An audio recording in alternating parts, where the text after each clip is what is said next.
Olá, sejam bem-vindos, eu sou o Júlio e este é mais um vídeo do canal Leia Mais com Júlio. No episódio de hoje vamos ler um conto de Machado de Assis chamado O Diplomático. Faz parte desse livro várias histórias e está indicado como leitura obrigatória para o vestibular 2023 da Universidade Federal do Rio Grande do Sul.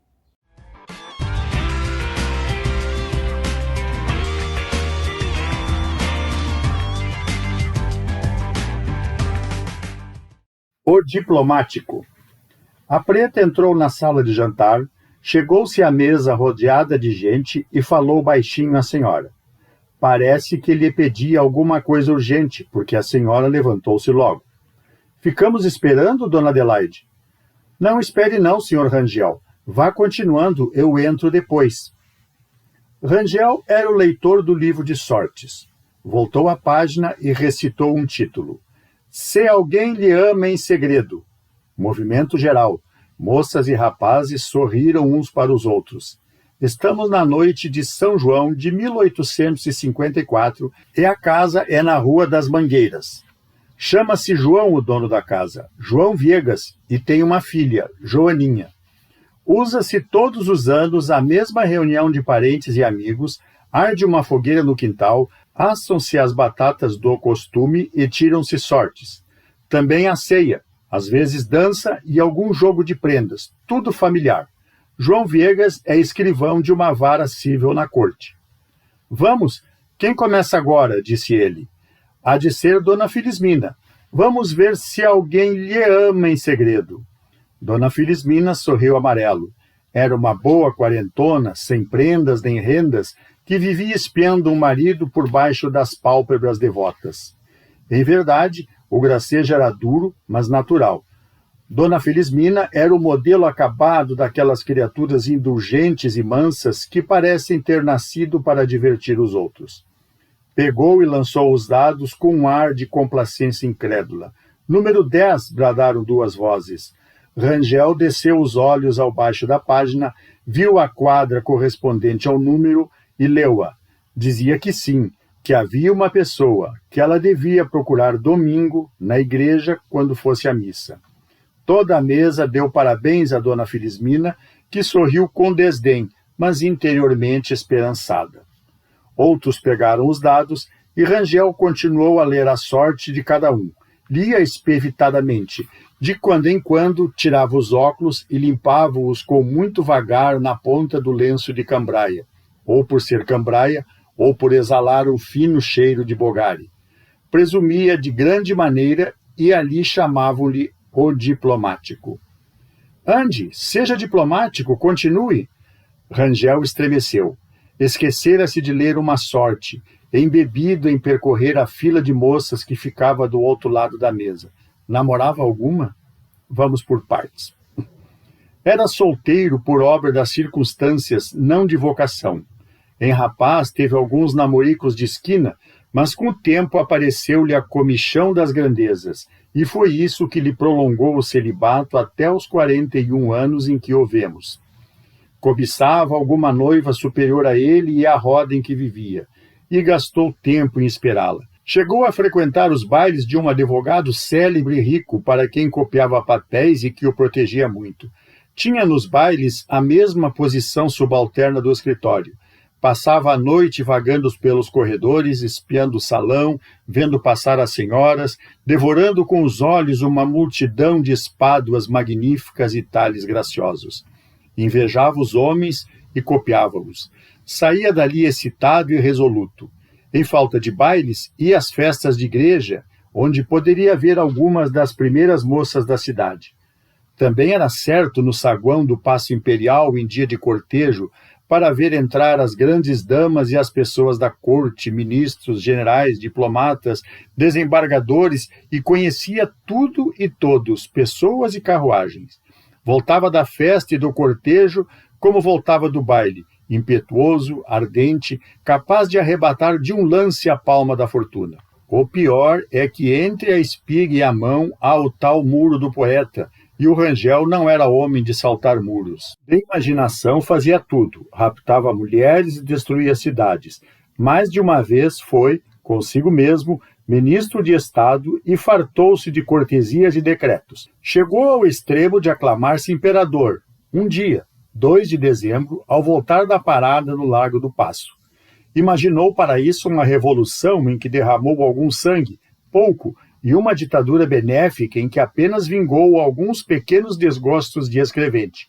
Cá fora, porém, todas as suas proezas eram fábulas. Na realidade, era pacato e discreto. Aos 40 anos, desenganou-se das ambições, mas a índole ficou a mesma e, não obstante a vocação conjugal, não achou noiva. Mais de uma o aceitaria com muito prazer. Ele perdia-as todas à força de circunspecção.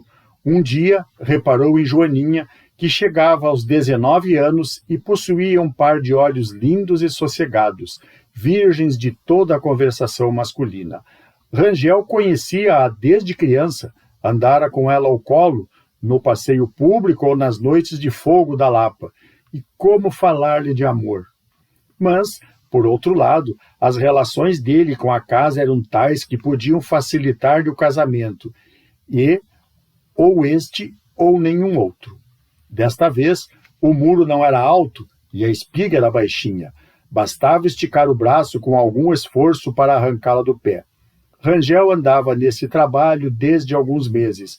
Não esticava o braço sem espiar primeiro para todos os lados, a ver se vinha alguém e, se vinha alguém, disfarçava e ia embora. Quando chegava a esticá-lo, acontecia que uma lufada de vento meneava a espiga ou algum passarinho andava ali nas folhas secas e não era preciso mais para que ele recolhesse a mão. Ia-se assim o tempo e a paixão entranhava-se-lhe causa de muitas horas de angústia a que seguiam sempre melhores esperanças. Agora mesmo traz ele a primeira carta de amor, disposto a entregá-la. Já teve 2 ou 3 ocasiões boas, mas vai sempre espaçando. A noite é tão comprida. Entretanto, continua a ler as sortes com a solenidade de um áugur. Tudo em volta é alegre. Cochicham ou riem, ou falam ao mesmo tempo. O tio Rufino, que é o gaiato da família, anda à roda da mesa com uma pena, fazendo cócegas nas orelhas das moças. João Viegas está ansioso por um amigo que se demora, o Calixto. Onde se meteria o Calixto? Rua, preciso da mesa. Vamos para a sala de visitas. Era a dona Adelaide que tornava. Ia pôr-se à mesa para a ceia. Toda a gente emigrou, e andando é que se podia ver bem como era graciosa a filha do escrivão. Rangel acompanhou-a com grandes olhos namorados. Ela foi à janela por alguns instantes, enquanto se preparava um jogo de prendas, e ele foi também. Era a ocasião de entregar-lhe a carta. Defronte, numa casa grande, havia um baile, e dançava-se. Ela olhou, ele olhou também. Pelas janelas viam passar os pares cadenciados, as senhoras com as suas sedas e rendas, os cavalheiros finos e elegantes, alguns condecorados. De quando em quando, uma faísca de diamantes, rápida, fugitiva, no giro da dança. Pares que conversavam, dragonas que reluziam, bustos de homens inclinados, gestos de leque, tudo isso em pedaços através das janelas, que não podiam mostrar todo o salão, mas adivinhava-se o resto. Ele, ao menos, conhecia tudo, e dizia tudo à filha do escrivão. O demônio das grandezas, que parecia dormir, entrou a fazer as suas arlequinadas no coração do nosso homem, e ei-lo que tenta seduzir também o coração da outra. Conheço uma pessoa que estaria ali muito bem, murmurou o Rangel. E Joaninha, com ingenuidade, era o senhor? Rangel sorriu lisonjeado, e não achou o que dizer.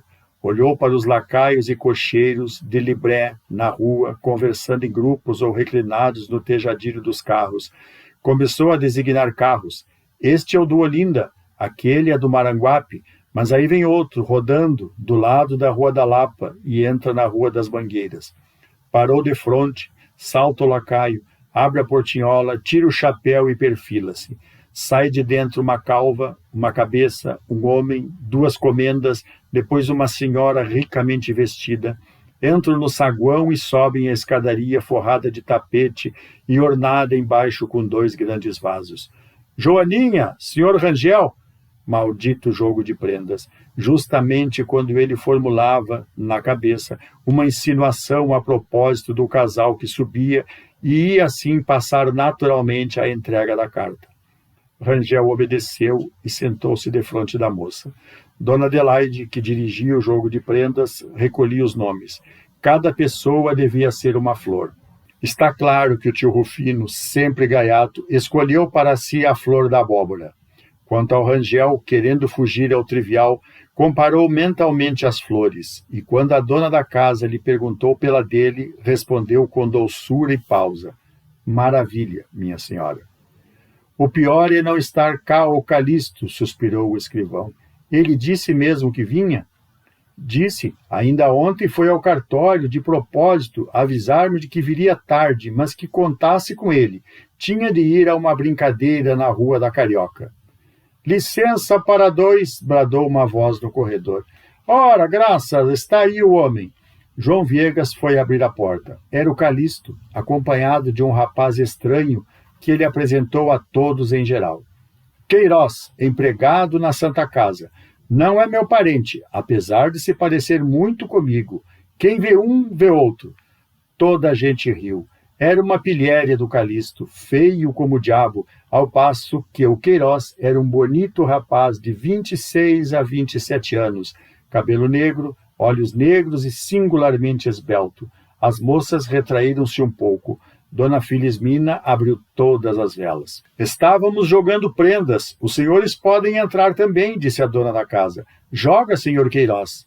Queiroz respondeu afirmativamente e passou a examinar as outras pessoas. Conhecia algumas e trocou 2 ou 3 palavras com elas. Ao João Viegas disse que desde muito tempo desejava conhecê-lo por causa de um favor que o pai lhe deveu outrora. Negócio de fórum. João Viegas não se lembrava de nada, nem ainda depois que ele lhe disse o que era, mas gostou de ouvir a notícia. Em público, olhou para todos e durante alguns minutos regalou-se calado. Queiroz entrou em cheio no jogo. No fim de meia hora estava familiar da casa. Todo ele era ação. Falava com desembaraço. Tinha os gestos naturais e espontâneos. Possuía um vasto repertório de castigos para o jogo de prendas, coisa que encantou toda a sociedade. E ninguém os dirigia melhor, com tanto movimento e animação, indo de um lado para outro, concertando os grupos, puxando cadeiras, falando às moças, como se houvesse brincado com elas em criança. Dona Joaninha aqui, nesta cadeira. Dona Cesária deste lado em pé. E o senhor Camilo entra por aquela porta. Assim não. Olhe, assim, de maneira que... Teso na cadeira, o Rangel estava atônito. De onde vinha esse furacão? E o furacão ia soprando, levando os chapéus dos homens e despenteando as moças que riam de contente. Queiroz daqui, Queiroz dali, Queiroz de todos os lados. Rangel passou da estupefação à mortificação. Era o cetro que lhe caía das mãos. Não olhava para o outro, não se ria do que lhe dizia e respondia-lhe seco. Interiormente, mordia-se e mandava-o ao diabo. Chamava-o bobo alegre e fazia rir e agradava, porque às noites de festa, tudo é festa. Mas, repetindo essas e piores coisas, não chegava a reaver a liberdade de espírito. Padecia deveras, mas no íntimo do amor próprio. E o pior é que o outro percebeu toda essa agitação e o péssimo é que ele percebeu que era percebido. Rangel, assim como sonhava os bens, assim também as vinganças. De cabeça, espatifou o Queiroz.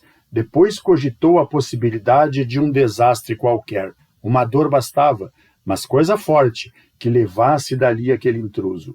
Nenhuma dor, nada. O diabo parecia cada vez mais lépido, e toda a sala fascinada por ele.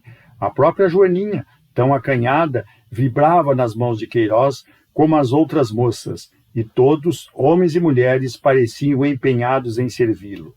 Tendo ele falado em dançar, as moças foram ter com o tio Rufino e pediram-lhe que tocasse uma quadrilha na flauta. Uma só, não se pedia mais. Não posso, dói-me um calo. Flauta, bradou o Calixto. Peçam ao Queiroz que vos toque alguma coisa e verão o que é flauta. Vai buscar a flauta, Rufino. Ouçam o Queiroz. Não imaginam como ele é saudoso na flauta. Queiroz tocou a casta diva. Que coisa ridícula, dizia consigo Rangel. Uma música que até os moleques assobiam na rua.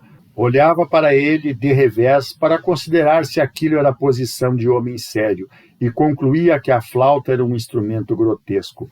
Olhou também para Joaninha e viu que, como todas as outras pessoas, tinha a atenção no Queiroz, embebida, enamorada dos sons da música, e estremeceu sem saber por quê.